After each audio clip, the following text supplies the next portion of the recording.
नमस्कार, किसान समाचार में आपका स्वागत है। मैं हूं आपके साथ रेशमा। आइए सबसे पहले नजर डालते हैं इस वक्त की हेडलाइंस पर।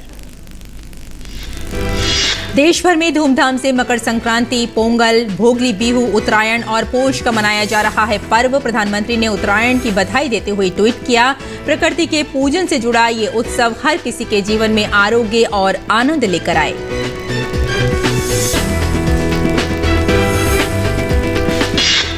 केंद्रीय मंत्री भूपेंद्र यादव ने India state of forest report 2021 का किया अनावरण। देश का कुल वन और वृक्ष आवरण 8 करोड़ हेक्टेयर, जो देश के भौगोलिक क्षेत्र का है लगभग 25%। पिछले 2 वर्षों में वृक्ष एवं वन क्षेत्र में हुई 2000 से ज्यादा वर्ग किलोमीटर की बढ़ोतरी। पंजाब के एक किसान के लिए दूरदर्शन का कार्यक्रम मेरा पिंड मेरे खेत बना प्रेरणा स्रोत। कार्यक्रम से मशरूम की खेती सीख बदली। किस्मत 5 से 7 किलो रोजाना से शुरू हुआ सफर, अब पहुंचा 3 से 4 क्विंटल तक। 30 साल पहले 10,000 से शुरू हुआ सालाना टर्नओवर 1.5 करोड़ के पार। तेलंगाना के कुछ हिस्सों में ओलावृष्टि और भारी बारिश की संभावना। मौसम विज्ञान केंद्र ने अगले 2 दिनों के लिए येलो अलर्ट किया जारी। कहा, पिछले 2-3 दिनों से राज्य के कुछ हिस्सों में बेमौसम हो रही है बारिश। और अब खबरें विस्तार से। देश भर में धूमधाम से मकर संक्रांति, पोंगल, भोगली बिहू, उत्तरायण और पोष का पर्व मनाया जा रहा है। मकर संक्रांति, पोंगल, भोगली बिहू, उत्तरायण और पोष पर्व के त्योहार फसलों की कटाई के मौसम को चिन्हित करते हैं, क्योंकि सर्दियों का मौसम समाप्त होता है और बसंत ऋतु की शुरुआत होती है। मकर संक्रांति के अवसर पर वाराणसी में श्रद्धालुओं ने गंगा नदी में पवित्र स्नान किया।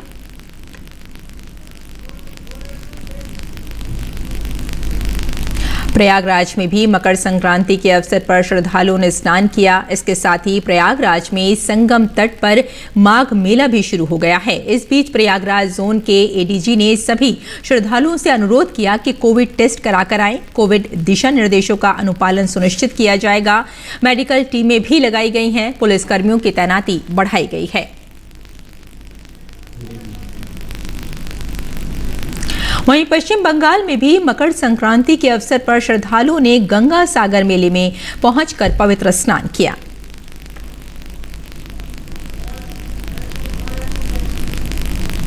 मकर संक्रांति के मौके पर श्रद्धालुओं ने अमृतसर के स्वर्ण मंदिर में पूजा की और स्नान किया।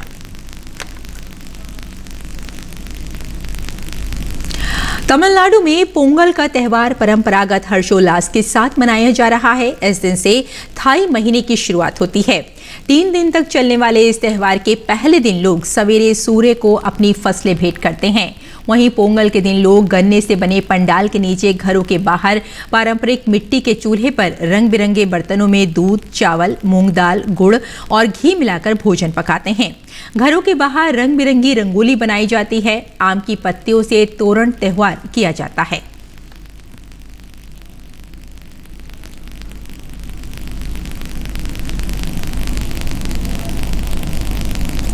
तमिलनाडु में पोंगल उत्सव के दौरान बैलों पर काबू पाने वाले लोकप्रिय खेल जल्लीकट्टू आज मदुरै के अवनियापुरम में कोविड दिशा निर्देशों के अंतर्गत शुरू हुआ। इस खेल में 200 से अधिक बैल हिस्सा ले रहे हैं।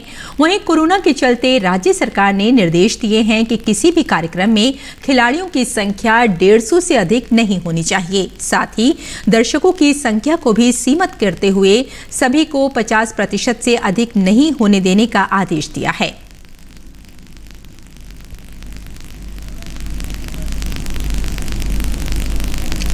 असम में मकर संक्रांति के मौके पर बिहू पर्व मनाया जाता है। ये पर्व नई फसल के तैयार होने की खुशी में मनाया जाता है। इसे माघ बिहू भी कहा जाता है। इसके एक दिन पूर्व उरुका पर्व मनाया जाता है। इस दिन सभी लोग पवित्र नदियों और सरोवरों में स्नान करते हैं और धान की पुआल से अस्थायी छावनी बनाते हैं। वहीं असम के केंद्रीय मंत्री सर्बानंद सोनोवाल ने डिब्रूगढ़ में अपने पैतृक आवास पर पारंपरिक तरीके से बिहू पर्व मनाया।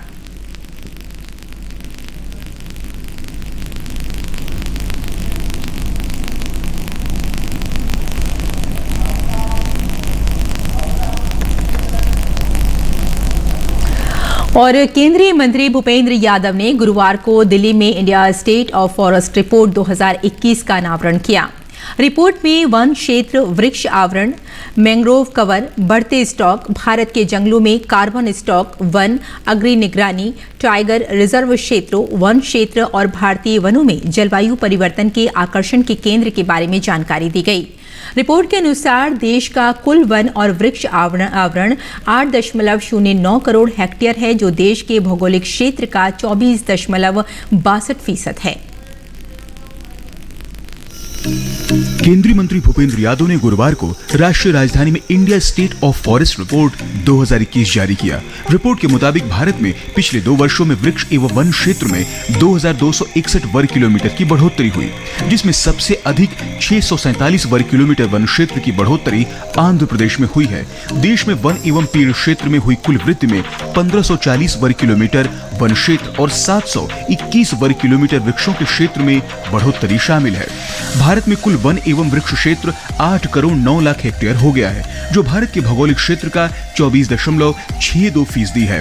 वन क्षेत्र में बढ़ोतरी के मामले में 5 शीर्ष राज्यों में आंध्र प्रदेश 647 वर्ग किलोमीटर, तेलंगाना में 632 वर्ग किलोमीटर, ओडिशा में 537 वर्ग किलोमीटर, कर्नाटक में 155 वर्ग किलोमीटर और झारखंड में 110 वर्ग किलोमीटर शामिल है। देश में मध्य प्रदेश सबसे अधिक वन क्षेत्र वाला राज्य है, जिसके बाद अरुणाचल प्रदेश, छत्तीसगढ़, ओडिशा और महाराष्ट्र में सबसे अधिक वन क्षेत्र हैं। कुल भौगोलिक क्षेत्रफल के रूप में शीर्ष 5 राज्यों में मिजोरम 84.53%, अरुणाचल प्रदेश 79.33%, मेघालय 76%, मणिपुर 74.34% और नागालैंड 73.90% हिस्सा शामिल है। ये बहुत संतोषजनक है कि हमारे देश में फॉरेस्ट कवर बढ़ा है। देश में ट्री कवर को लेकर के रिपोर्ट में विस्तृत विवेचना की गई है। हमारा जो फॉरेस्ट प्रोड्यूस की जो इन्वेंट्री है, उसकी भी रिपोर्ट इसके अंतर्गत आपके सामने आने वाली है। लेकिन उसके साथ साथ क्लाइमेट चेंज को लेकर के जो नए खतरे हैं, हमने देखा है कि उत्तर पूर्वी राज्यों में रेनफॉल ज़्यादा हुआ है, लेकिन कुछ जो हमारे एकदम उत्तर क्षेत्र के लद्दाख वगैरह के क्षेत्र में इस रिपोर्ट में बताया गया है कि टेम्परेचर बढ़ने को भी देखा गया है।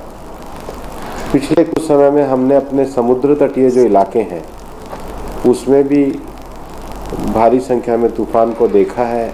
वर्तमान आकलन के तहत देश के जंगल में कुल कार्बन स्टॉक 7204 मिलियन टन होने का अनुमान है, और अगर 2019 से इसकी तुलना करें तो देश के कार्बन स्टॉक में 79.4 मिलियन टन की वृद्धि हुई है। कार्बन स्टॉक में सालाना वृद्धि 39.7 मिलियन टन है। भारत का जो लक्ष्य है अपना कार्बन सिंक को बढ़ाने का, 2.5 से 3.0 का जो हमारा लक्ष्य है, तो आखिर ये ग्रीन कवर को बढ़ाने के लिए मंत्रालय द्वारा अभी नगर वन योजना को भी लाया गया है। लेकिन जो हमारे सामुदायिक क्षेत्र हैं, उन क्षेत्रों में भी हमारे इस ट्री कवर को बढ़ाने के लिए एक विशेष अभियान, जो दूसरा चरण भी हमारा नेशनल ग्रीन मिशन का होगा, उसके साथ जोड़ते हुए हम इसको करने का काम कर रहे हैं। वर्तमान आकलन के मुताबिक 17 राज्यों, केंद्र शासित प्रदेशों में भौगोलिक क्षेत्र का 33% हिस्सा वन क्षेत्र है। वन रिपोर्ट में मैंग्रोव कवर की अलग से जानकारी दी गई है, और देश में कुल मैंग्रोव कवर 4992 वर्ग किलोमीटर है। मैंग्रोव कवर वृद्धि दिखाने वाली शीर्ष 3 राज्यों में ओडिशा और उसके बाद महाराष्ट्र और कर्नाटक है। उर्मिलेश भट्ट की रिपोर्ट। प्रधानमंत्री नरेंद्र मोदी ने देश भर में मनाए जा रहे मकर संक्रांति, पोंगल, भोगली बिहू, उत्तरायण पर देशवासियों को शुभकामनाएं दी हैं। प्रधानमंत्री ने ट्वीट किया, पूरे भारत में हम विभिन्न त्योहारों को मना रहे हैं जो भारत की जीवंत सांस्कृतिक विविधता को दर्शाते हैं। इन त्योहारों पर मेरी शुभकामनाएं। प्रधानमंत्री ने आगे ट्वीट किया, मकर संक्रांति की आपको बहुत बहुत शुभकामनाएं। प्रकृति के पूजन से जुड़ा ये उत्सव हर किसी के जीवन में आरोग्य और आनंद लेकर आए। प्रधानमंत्री ने उत्तरायण की बधाई देते हुए ट्वीट किया, अद्भुत उत्तरायण की शुभकामनाएं। प्रधानमंत्री ने ट्वीट किया, सभी को भोगी की बधाई। ये विशेष पर्व हमारे समाज में खुशियों की भावना को समृद्ध करे। मैं अपने साथी नागरिकों के अच्छे स्वास्थ्य और कल्याण के लिए प्रार्थना करता हूँ। प्रधानमंत्री ने माघ बिहू की बधाई देते हुए ट्वीट किया, आप सभी को माघ बिहू की हार्दिक शुभकामनाएं। मैं कामना करता हूं कि ये पर्व सभी के जीवन में सुख समृद्धि लेकर आए। प्रधानमंत्री ने पोंगल पर भी ट्वीट किया, पोंगल तमिलनाडु की जीवंत संस्कृति का पर्याय है। इस विशेष अवसर पर सभी को और विशेष रूप से पूरी दुनिया में फैले तमिल लोगों को मेरी बधाई। मैं प्रार्थना करता हूं कि प्रकृति के साथ हमारा बंधन और हमारे समाज में भाईचारे की भावना मजबूत हो। पंजाब के किसान संजीव सिंह ने 1990 में दूरदर्शन का कार्यक्रम मेरा पिंड मेरे खेत देखा और उससे मशरूम फार्मिंग की सीख ली और ठान लिया कि वो परंपरागत फसली चक्र को छोड़कर मशरूम उत्पादन करेंगे। उनकी मेहनत रंग लाई और साल पहले 10,000 से शुरू हुआ सालाना टर्नओवर अब 1.5 करोड़ पार कर चुका है। कुछ अलग गुजरने की चाहत, प्रशिक्षण और मेहनत से मंजिल हासिल करना संभव है। पंजाब के होशियारपुर जिले के टांडा उड़मुड़ इलाके के गांव बुढ़ी पिंड के किसान संजीव सिंह सिक्की इसकी जीवंत मिसाल है। उन्होंने 1990 में दूरदर्शन के जालंधर केंद्र से प्रसारित होने वाले कार्यक्रम मेरा पिंड मेरे खेत में मशरूम फार्मिंग संबंधी एक रिपोर्ट देखकर ठान लिया कि गेहूं धान के परंपरागत फसली चक्र से निकलकर मशरूम फार्मिंग में ही अपना भविष्य बनाना है। उस वक्त संजीव कॉलेज में बीए ऑनर्स कर रहे थे और कृषि में धान और गेहूं की परंपरागत लीग से हटकर कुछ करना चाहते थे। दूरदर्शन पर कार्यक्रम मेरा पिंड मेरे खेत में मशरूम फार्मिंग को लेकर रिपोर्ट में समझा कि बहुत छोटे स्तर से ये काम शुरू किया जा सकता है और बस उन्होंने ठान लिया कि अब यही करना है। फिर जानकारी मिली कि पंजाब कृषि विश्वविद्यालय में इसका प्रशिक्षण मिलता है तो पहुंच गए वहां और वहां से प्रशिक्षण लेकर महज 3 क्विंटल भूसे से कंपोस्ट तैयार कर बिल्कुल छोटे स्तर पर मशरूम उगाने का प्रशिक्षण लिया और एक छोटे से कमरे से मशरूम उगाना शुरू किया। संजीव की दिन रात की मेहनत आखिरकार रंग लाई और 5 से 7 किलो रोजाना से शुरू हुआ उनका सफर अब 3 से 4 क्विंटल रोजाना तक जा पहुंचा और करीब 30 साल पहले 10,000 रुपए से शुरू हुआ उनका सालाना टर्नओवर अब 1.5 करोड़ के पार जा पहुंचा है।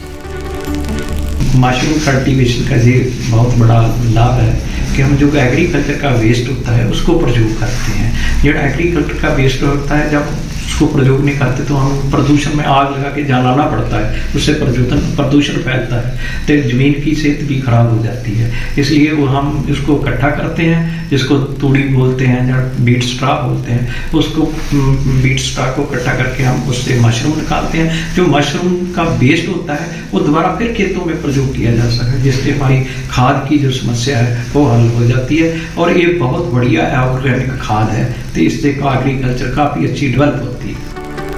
उनका अगला लक्ष्य उत्पादन को रोजाना 1 टन तक ले जाने का है।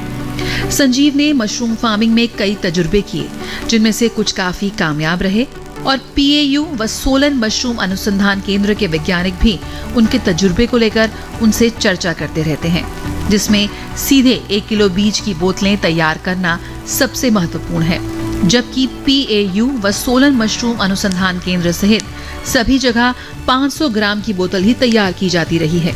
संजीव का मानना है कि जहां खेती पर दबाव बढ़ रहा है वहीं कृषि अवशिष्ट भी एक बड़ी समस्या बन रहा है। कृषि अवशिष्ट और खासकर पराली को सामान्यतया जलाया जाता है जिससे पर्यावरण को खासा नुकसान होता है, लेकिन यही अवशिष्ट और पराली मशरूम कृषि का कच्चा माल है और कंपोस्टिंग कर मशरूम उगाई जाती है और फिर मशरूम फार्मिंग के बाद जो वेस्ट मटेरियल बचता है वह बेहतरीन कंपोस्ट खाद होती है जिससे पारंपरिक कृषि में भी रासायनिक उर्वरकों और पेस्टिसाइड्स के इस्तेमाल की जरूरत नहीं पड़ती। यकीनन संजीव की ये कामयाबी देश भर के किसानों के लिए प्रेरणा स्रोत है। होशियारपुर से डॉक्टर संजीव कुमार बख्शी की खास रिपोर्ट। मौसम विभाग ने तेलंगाना में आगामी 3 दिनों के लिए खराब मौसम होने की संभावना जताई और येलो अलर्ट जारी कर दिया है। मौसम विभाग ने अपने पूर्वानुमान में बताया कि अगले 3 दिन तेलंगाना के कई इलाकों में भारी बारिश होगी और साथ ही ओले गिरने की भी पूरी संभावना है।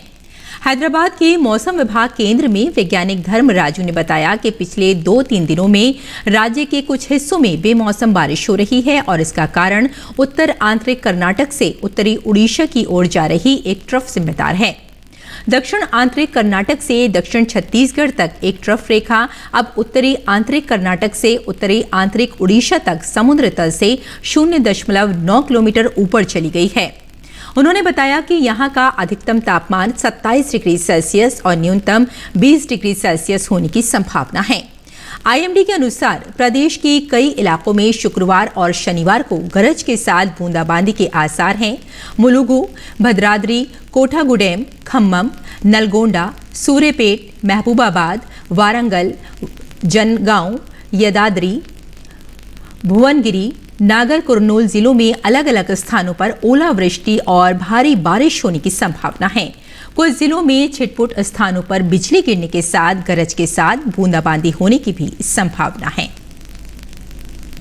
और मध्य प्रदेश छतरपुर में बेमौसम अति बारिश और ओले गिरने के कारण खेतों में खड़ी किसानों की फसलों को बेतहाशा नुकसान हुआ है। खेतों में फसलें पूरी तरह बिछ गई हैं और ओले के कारण फसलों के फूल भी झड़ गए हैं।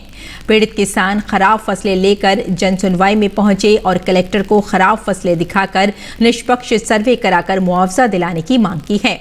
छतरपुर विधानसभा क्षेत्र के ग्राम सिमरिया से आए मनोज अहिरवार ने अपनी खराब फसल दिखाते हुए कहा कि अति बारिश के कारण उनके खेत तालाब में तब्दील हो गए हैं और फसल पूरी तरह से तबाह हो गई है। मनोज ने प्रशासन से मांग की है कि शीघ्र सर्वे करवाकर नुकसान की भरपाई की जाए। इसी तरह सिमरिया निवासी वृद्ध किसान दुर्जन अहिरवार ने बताया कि बारिश और ओलावृष्टि होने के कारण फसलों के साथ पशुधन और मकान भी क्षतिग्रस्त हुए हैं। उन्होंने कहा कि फसलें खराब होने से किसानों को नुकसान तो हुआ ही है, इसके साथ साथ जानवरों के भोजन की संकट भी उनके सामने खड़ी हो गई है। ग्रामीणों ने बताया कि उनके गांव में लगभग 80% फसलें खराब हुई हैं। ग्रामीणों ने सर्वे कराकर मुआवजा दिलाने की मांग जिला प्रशासन से की है। राजस्थान के सीकर जिले में 14 चयनित पशुपालकों को राज्य स्तरीय पशुपालक सम्मान से वर्चुअल माध्यम से पुरस्कृत किया गया है। कार्यक्रम में जिला अतिरिक्त कलेक्टर और संयुक्त निदेशक पशुपालक विभाग ने बताया कि जिले के एक पशुपालक सुभाष चंद का राज्य स्तर पर चयन होने के फलस्वरूप उन्हें जयपुर में आयोजित समारोह में सम्मानित किया गया है। उन्होंने बताया कि जिले के 2 पशुपालकों का चयन पंचायत समिति स्तर पर, प्रत्येक पंचायत समिति स्तर पर एक का चयन होने पर प्रमाण पत्र देकर सम्मानित किया गया है। जिला स्तर पर सम्मानित होने वाले प्रति पशुपालक को 25,000 रुपए, पंचायत समिति स्तर पर सम्मानित प्रति पशुपालक को 10,000 रुपए की राशि का चेक प्रदान किया गया। शेखावटी के किसानों ने देश को गौरवान्वित किया है। यहाँ के किसानों द्वारा कृषि व पशुपालन के क्षेत्र में नए नवाचार किए हैं, जिससे शेखावटी सहित देश के किसानों को काफी फायदा हुआ है। और अब बात करते हैं मंडी भाव की और देखते हैं कि देश भर में क्या रहा अनाज का भाव।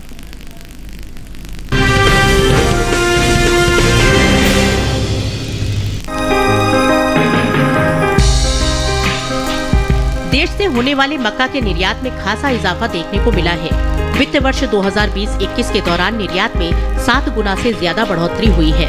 वाणिज्य मंत्रालय की संस्था एपीडा के अनुसार साल 2020-21 के दौरान देश से 28,79,000 टन मक्का का निर्यात हुआ, जबकि वित्त वर्ष 2019-20 के दौरान देश से सिर्फ 3,70,000 टन ही मक्का का निर्यात हो सका था। वैश्विक बाजार में भारतीय मक्का की कीमत उचित लग रही है और भारत अच्छी गुणवत्ता और मानक की मक्का को वाजिब दाम में उपलब्ध करा रहा है।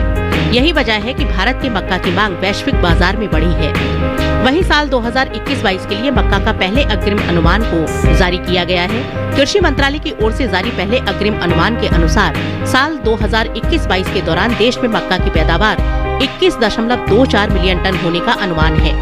मक्का के हाजिर भाव की बात करें तो एगमार्क नेट के अनुसार गुजरात की जम्बूसर मंडी में 12 जनवरी को मक्का का भाव था 1,600 रुपए। 13 जनवरी को इसके भाव में कोई बदलाव नहीं आया और भाव 1,600 रुपए पर बना रहा। वहीं कर्नाटक की कुस्तगी मंडी में इस दौरान हाइब्रिड मक्का के सौदों में नरमी के साथ कारोबार हुआ। यहाँ 12 जनवरी को हाइब्रिड मक्का का भाव रहा 1,675 रुपए। 13 जनवरी को इसके सौदे 35 रुपए लुढ़क कर 1,640 रुपए पर हुए। हालांकि मध्य प्रदेश की खातेगांव मंडी में बीते 2 दिनों के दौरान पीली मक्का के भाव स्थिर रहे। यहाँ 12 और 13 जनवरी को पीली मक्का 1,600 रुपए पर बिकी। इसी तरह उड़ीसा की नवरंगपुर मंडी में हाइब्रिड मक्का के भाव में कोई बदलाव देखने को नहीं मिला और 13 जनवरी को यहाँ मक्का का भाव 1,400 रुपए पर बरकरार रहा। राजस्थान की बेगू मंडी में बुधवार को मक्का का भाव था 1,750 रुपए।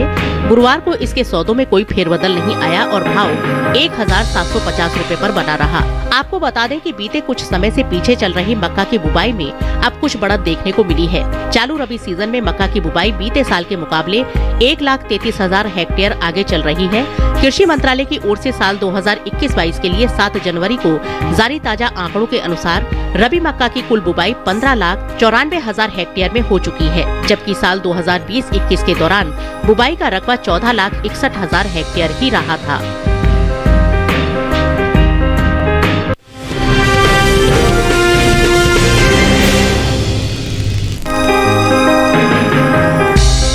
कृषि मंत्रालय की ओर से रबी फसल वर्ष 2021-22 के लिए 7 जनवरी को जारी ताजा आंकड़ों के मुताबिक दलहन की बुवाई निर्धारित लक्ष्य से 10 लाख हेक्टेयर आगे चल रही है। वहीं बात मूंग की खेती की करें तो दलहनी फसलों में शामिल मूंग का रकबा बीते साल के मुकाबले पीछे चल रहा है। साल 2021-22 के दौरान मूंग की कुल बुवाई 1,67,000 हेक्टेयर घटकर 2,67,000 हेक्टेयर में ही हो पाई है, जबकि साल 2020-21 के दौरान बुवाई का रकबा 4,34,000 हेक्टेयर रहा था। वहीं मूंग के हाजिर भाव पर नजर डालें तो एकमात्र नेट के अनुसार गुजरात की राजकोट मंडी में 12 जनवरी को मूंग का भाव रहा 6,875 रुपए। 13 जनवरी को इसके भाव में 25 रुपए की तेजी आई और भाव 6,900 रुपए पर जा पहुंचा। इसी तरह मध्य प्रदेश की खातेगांव मंडी में मूंग के सौदे मजबूती के साथ हुए। यहाँ 12 जनवरी को मूंग का भाव था 6,200 रुपए। 13 जनवरी को इसके सौदों में 800 रुपए का भारी उछाल आया और भाव हो गया 7,000 रुपए। मूंग के भाव में बढ़त का सिलसिला राजस्थान की कोलूवाला मंडी में भी बरकरार रहा। यहाँ बुधवार को मूंग का भाव रहा 5,791 रुपए। गुरुवार को इसके सौदे 79 रुपए चढ़कर 5,880 रुपए पर हुए। हालांकि राजस्थान की ब्यावर मंडी में बीते 2 दिनों के दौरान मूंग के भाव स्थिर रहे। यहाँ 12 और 13 जनवरी को मूंग 5,000 रुपए पर बिकी, जबकि उत्तर प्रदेश की ललितपुर मंडी में 12 जनवरी को मूंग का भाव था 6,900 रुपए। 13 जनवरी को इसके भाव में 10 रुपए का उठाव आया और भाव हो गया 6,910 रुपए। वहीं साल 2021 के दौरान देश में हुए दालों के निर्यात पर नजर डालें तो इस साल अक्टूबर महीने में दलहन के निर्यात में बढ़त देखने को मिली है। अप्रैल से अक्टूबर महीने के दौरान दलहन के निर्यात में 833 टन की बढ़ोतरी दर्ज की गई है। एपीडा की ओर से जारी ताजा आंकड़ों के अनुसार देश से 1,82,480 टन दालों का निर्यात हुआ है, जबकि बीते साल की समान अवधि के दौरान निर्यात 1,81,647 टन ही रहा था।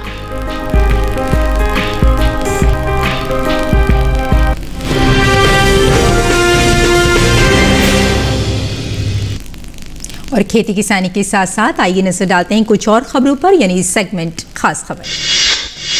5 राज्यों में होने वाले विधानसभा चुनाव के दौरान तैनात किए जाने वाले पर्यवेक्षकों के साथ निर्वाचन आयोग ने शुक्रवार को की बैठक। उत्तर प्रदेश, उत्तराखंड, पंजाब, मणिपुर और गोवा में होने हैं 10 फरवरी से 7 मार्च के बीच विधानसभा चुनाव। मतगणना होगी 10 मार्च को। उत्तर प्रदेश विधानसभा चुनाव के पहले चरण की अधिसूचना जारी होने के साथ ही राज्य में चुनाव प्रक्रिया शुरू। राज्य में 10 फरवरी से 7 मार्च के बीच 7 चरणों में कराया जाएगा मतदान। 403 सीटों वाली राज्य विधानसभा में 84 सीटें अनुसूचित जाति और 2 सीटें अनुसूचित जनजाति के लिए सुरक्षित। चुनाव प्रचार के दौरान शनिवार तक किसी भी रोड शो, पदयात्रा, साइकिल या बाइक रैली और जुलूस की अनुमति नहीं। पश्चिम बंगाल के जलपाईगुड़ी जिले में दो मोहनी के नजदीक गुरुवार को बीकानेर गुवाहाटी एक्सप्रेस ट्रेन के डिब्बे पटरी से उतरे। हादसे में 9 लोगों की मौत और 30 से अधिक घायल। केंद्रीय रेल मंत्री अश्वनी वैष्णव ने जलपाईगुड़ी में गुवाहाटी बीकानेर एक्सप्रेसवे के दुर्घटना स्थल का दौरा कर हादसे को बताया दुखद।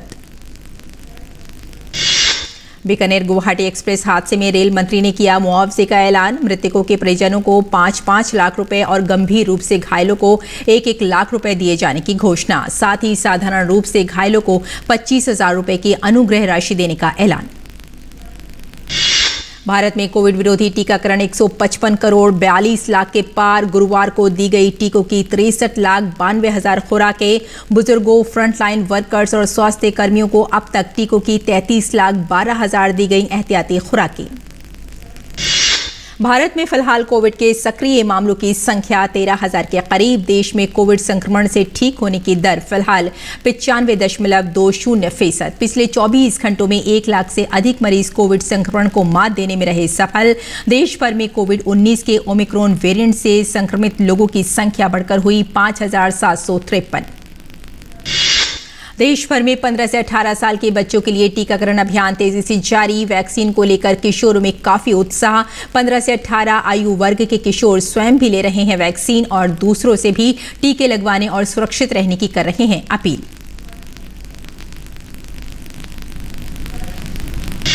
उत्तर भारत में ठंड और कोहरे की दोहरी मार। कई इलाकों में ठंड ने बढ़ाई मुश्किल तो कोहरे की मोटी चादर से भी लोग परेशान। राजधानी दिल्ली में शुक्रवार की सुबह घना कोहरा छाए रहने से विजिबिलिटी रही काफी कम। और अब नजर डाल लेते हैं हेडलाइंस पर।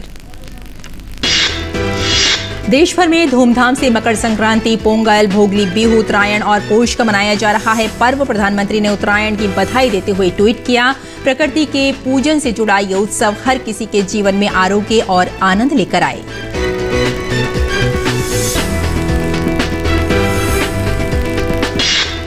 केंद्रीय मंत्री भूपेंद्र यादव ने India state of forest report 2021 का किया अनावरण। देश का कुल वन और वृक्ष आवरण 8 करोड़ हेक्टेयर, जो देश के भौगोलिक क्षेत्र का है लगभग 25%। पिछले 2 वर्षों में वृक्ष एवं वन क्षेत्र में हुई 2000 से ज्यादा वर्ग किलोमीटर की बढ़ोतरी।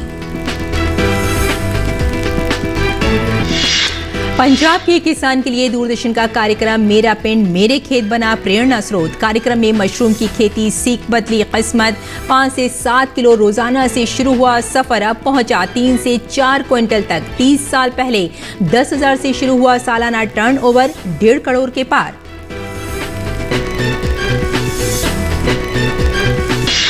तेलंगाना के कुछ हिस्सों में ओलावृष्टि और भारी बारिश की संभावना। मौसम विभाग केंद्र ने अगले 2 दिनों के लिए येलो अलर्ट किया जारी। कहा, पिछले 2-3 दिनों से राज्य के कुछ हिस्सों में बेमौसम हो रही है बारिश। तो किसान समाचार में फिलहाल इतना ही। अनुमति दें, नमस्कार।